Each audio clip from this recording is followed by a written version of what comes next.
No ano de 2019, o curso de jornalismo da Unesp de Bauru completa 35 anos de luta, histórias e realizações. Essa história começa entre os anos 70 e 80, quando jovens e docentes lutaram para que a Universidade de Bauru se tornasse pública. O curso de jornalismo, antes conhecido como Comunicação Polivalente, também sofreu alterações. Mas o que mudou? Como era naquela época e quais são as principais diferenças para os dias atuais? O nosso curso começa em 74, na verdade. De 74 a 78 é o curso de comunicação polivalente, certo? E aí os alunos que ingressam em 83 ingressam em relações públicas. Todo mundo, o pessoal que vocês falaram, todo mundo ingressou em relações públicas. E na época puxou, né, junto com os professores, obviamente, né, sem a participação dos professores não haveria possibilidade de se aprovar o curso, a autorização, né, junto ao Conselho Estadual de Educação, do curso de jornalismo. Eu só sei que é a antiga Fundação Educacional de Bauru, que depois se transformou em Universidade Estadual Paulista. Então era lá na Vila Falcão, onde é a diretoria de ensino agora, e era a segunda turma, né, época do regime militar ainda, de 64. Né? Eu lembro que naquele tempo tinha salas de aula e tinha informantes falavam que os B10 eram informantes do SNI, né, Serviço Nacional de Inteligência do governo. E algumas aulas a gente fazia até de portas fechadas, porque a gente discutia temas mais polêmicos, entendeu? Então a gente tinha esse cuidado mas nunca tivemos problemas com relação a isso. Quando eu vim prestar vestibular em Bauru, eu não sou de Bauru, minha família não era daqui. Então eu vim de Avanhandava, porque eu sempre quis fazer jornalismo, e eu sabia que na Fundação Educacional de Bauru tinha o curso que eu queria. Naquela época era um curso novo, né? A gente não ouvia tanto falar em faculdade de jornalismo como é hoje. Os jornalistas, eles eram feitos nas redações, né? Sem o diploma de jornalismo. Estava começando essa questão do curso de jornalismo. E eu vim para Bauru prestar vestibular, na época era a Fundação Educacional de Bauru, a antiga FEB, né? Eu prestei vestibular e eu fiquei mais ou menos na Fundação Educacional de Bauru mais ou menos um ano. Já aconteceu a encampação para a Universidade de Bauru. Então nós passamos de Fundação Educacional de Bauru para a Universidade de Bauru. E na época já ouvia esse boato de que a unidade educacional ia ser encampada pela Unesp. Tanto que em 1985, quando eu prestei vestibular, já era um pouquinho concorrido, não era tão assim fácil entrar na FEB para jornalismo, porque já corria, né, entre os estudantes universitários que existia a possibilidade da Unesp encampar a FEB. E ao mesmo tempo você tinha, né, duas lutas simultâneas. Você tinha a luta dos alunos, né, de comunicação social pela criação do curso de jornalismo, e ao mesmo tempo você tinha o movimento dos alunos, né, da Fundação Educacional de Bauru pela federalização, certo, do campus, né, na época da fundação, certo? E que acabou, de uma certa maneira, desencadeando o processo de estadualização. Esse estudantado que participou dessa mobilização participou de todas essas lutas, né? E é um marco bacana daquela época. Isso aconteceu mais ou menos, nós ficamos como Universidade de Bauru mais ou menos um ano e pouco, e depois já fomos encampados pela Unesp. Tanto que meu diploma, eu me formei em 1988, né? Eram 4 anos de faculdade, e meu diploma já é como Unesp. No meu tempo de faculdade, de Fundação Educacional de Bauru, o curso não tinha ainda o reconhecimento do jornalismo. Então eu fiz comunicação social, 3 anos de comunicação social, e a opção na época era relações públicas. Como não era a minha área, eu parei, né, e fiquei aguardando até quando o curso de jornalismo foi reconhecido. Então, 2 anos depois, 2 ou 3 anos, a diretoria da fundação chamou aquela turma que tinha feito comunicação social e nós fizemos 1 ano de especialização em jornalismo e meio ano para a conclusão do curso, né, com o projeto de curso final. Foi uma época muito rica para a gente, sabe? Mas muito rica mesmo, de muita discussão, muita assembleia, muitos encontros, sabe? Foi bem, bem rico mesmo. O curso de jornalismo da Unesp foi criado durante a ditadura brasileira, período onde diversas liberdades, como a de imprensa, por exemplo, sofreram repressão e foram cassadas. Foi nesse clima político de muita militância que alguns alunos decidiram seguir a profissão de jornalista. Na época, ainda sem muitos computadores, o curso usava muita tecnologia analógica. O mercado de trabalho também era muito diferente, sem tanta convergência de veículos jornalísticos como hoje. Eu acho que hoje vocês são mais privilegiados, né? Vocês têm mais recursos em termos de laboratório, de estúdio. Aquele tempo era uma coisa meio rudimentar, né? Então você não tinha assim essa união que eu falei da teoria na prática dentro da própria universidade. Então hoje, por exemplo, vocês têm o privilégio de ter a rádio aqui como um local de estágio, né? de tentar unir a teoria com a prática.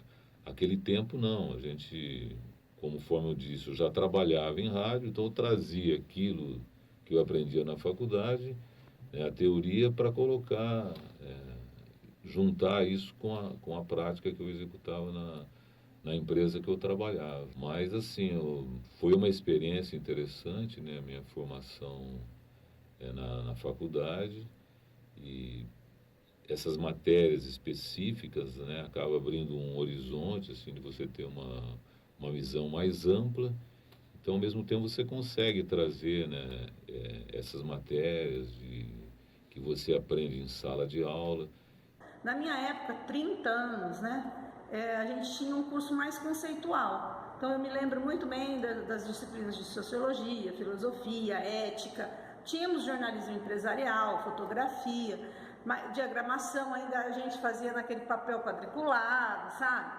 Então era uma coisa mais orgânica, né? Não era uma coisa como é hoje no mundo digital. Então hoje, quando eu paro às vezes para pensar, que eu sou editora multimídia aqui no Jornal da Cidade, eu fico pensando, né? Nossa, gente, lá na faculdade a gente era tudo na máquina de escrever, tinha um computador ou outro, mas muito pouco. Era máquina de escrever, a gente fazia aula de fotografia com laboratório, revelava a foto em papel. Então, o salto que deu nesses 30 anos, eu acho assim, eu me sinto até privilegiada, porque além de eu pegar as 3 fases da unidade educacional, que foi a FEB, a UB e a Unesp, eu peguei tudo do jornalismo. Eu peguei a máquina de escrever, depois nós passamos para a máquina elétrica, depois veio o computador, nunca esqueça. Durante todo o tempo da faculdade, eu sempre fiz tipo 2 ou 3 bicos, entendeu? Então eu trabalhava com a profissão já e trabalhava fora. Então eu fazia freela, tudo que eu podia, certo? Eu fui um dos primeiros freelas do Bidu, por exemplo, da Alta Astral no início. Fazia assessoria de imprensa, certo? Cobria final de semana, cobria férias, por exemplo. Eu trabalhei o tempo todo cobrindo férias na antiga TV Bauru, certo? Que virou TV Modelo e depois TV Tem, certo?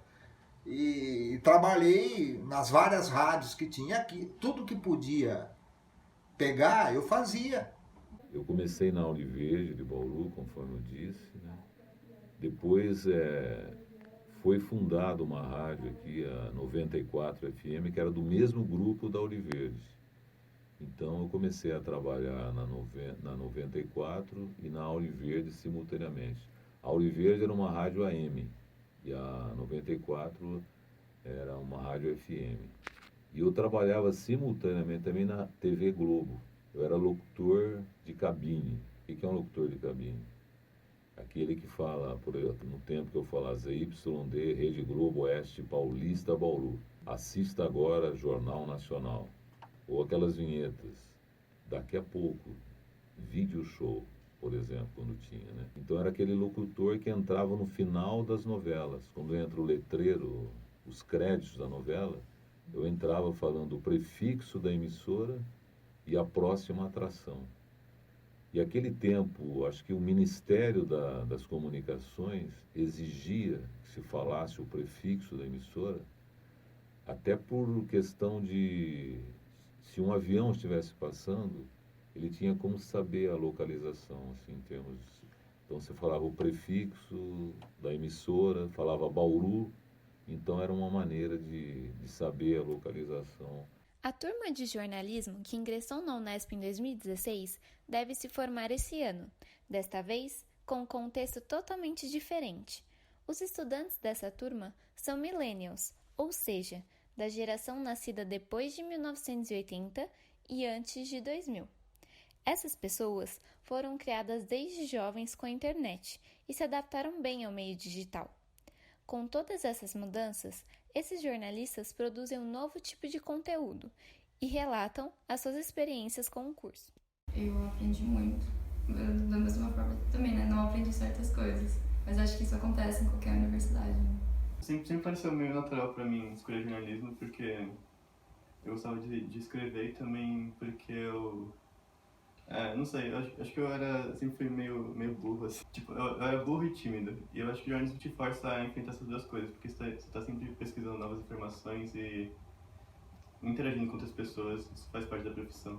Bom, eu não sei como é nas outras universidades, né, mas uma coisa que eu acho que é muito uma reclamação do curso daqui da Unesp, e eu acho que principalmente por ela ser pública, mas o que eu acho que é uma grande vantagem é o embasamento teórico, né, a gente tem muita teoria mesmo. A Unesp, pelo menos, como vai mudar o PPP, eu não sei como vai ficar, mas era um dos cursos mais assim, voltados para o humano, né, humanístico, assim, de jornalismo que tem, né.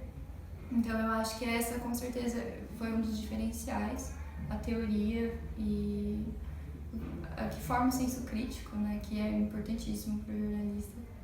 O projeto político-pedagógico do curso de jornalismo da Unesp passou por algumas transformações ao longo dos anos. As mudanças e demandas do mercado de trabalho geraram a necessidade de alterações na grade curricular. O novo PPP, que em 2019 começou seu processo de adequação, trouxe mudanças como o estágio obrigatório, a inclusão de matérias teóricas no final do curso e a própria alteração da nomenclatura, que agora deixa de ser comunicação social com habilitação em jornalismo e passa a ser somente jornalismo. É que eu não sei bem como está o novo PPP, mas acho que uma dificuldade de qualquer universidade, principalmente pública, né? Você ter os professores atualizados com o que está acontecendo no mercado de trabalho no momento.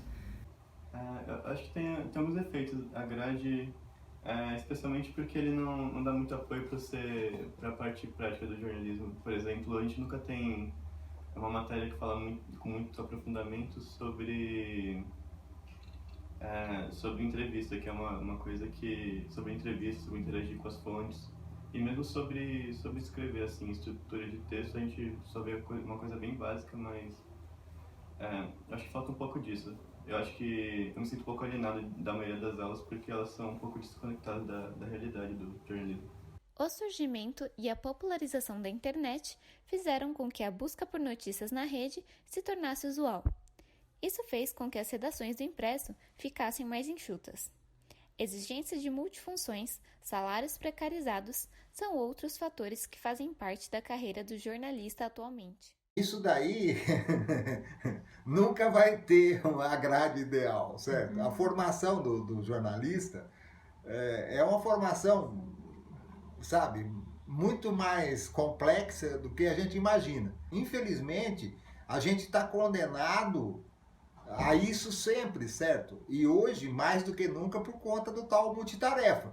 Porque antes ainda eu tinha a opção de escolher uma carreira, certo? Se eu quisesse fazer uma carreira, por exemplo, de impresso, em jornal e revista, eu poderia, certo? Não tem uma formação ideal, né? Não tem. Eu vou para onde tiver emprego, né? O mercado de trabalho do jornalismo, assim, não é fácil. É muito difícil você sair empregado da faculdade, assim, foram poucos que eu sei que se formaram e conseguiram um emprego de cara. Se não foi de ser efetivado do estágio, passou um ano desempregado até achar alguma coisa, ou até mais, ou tá empregado e não tá sendo pago, sabe? É a realidade das redações, né? Muitos jornalistas não estão recebendo, sabe? Estão com 3 meses de salário atrasado, então quem dirá um recém-contratado, né? Eu acho que eu gosto de jornalismo, eu quero com certeza fazer coisas de jornalista, mas eu também queria escrever ficção, não existe uma faculdade para isso, assim, tá? Ajudar a fazer as duas coisas ao mesmo tempo e também, não sei, eu também tinha vontade de talvez ser professor algum dia. No ano de 2009, o Supremo Tribunal Federal, o STF, decidiu derrubar uma regra que exigia a obrigatoriedade do diploma para profissionais que atuam como jornalistas no Brasil. Desde então, para trabalhar na área não é necessário cursar a graduação em jornalismo. Muitos profissionais criticaram e ainda criticam essa decisão e afirmam que o futuro da profissão está comprometido por conta disso. Mesmo assim, algumas pessoas acreditam que o destino do jornalismo não é o pior e que ele não está nem perto de chegar ao fim. Eu acho que o trabalho do jornalista, o jornalismo vai ficar cada vez mais imprescindível para a sociedade. Eu não vejo como essa tendência que algumas pessoas comentam que o jornalismo vai acabar porque os comentários e os debates via WhatsApp e redes sociais, aplicativos e redes sociais vão acabar com o jornalismo. Na minha opinião, isso não tem fundamento.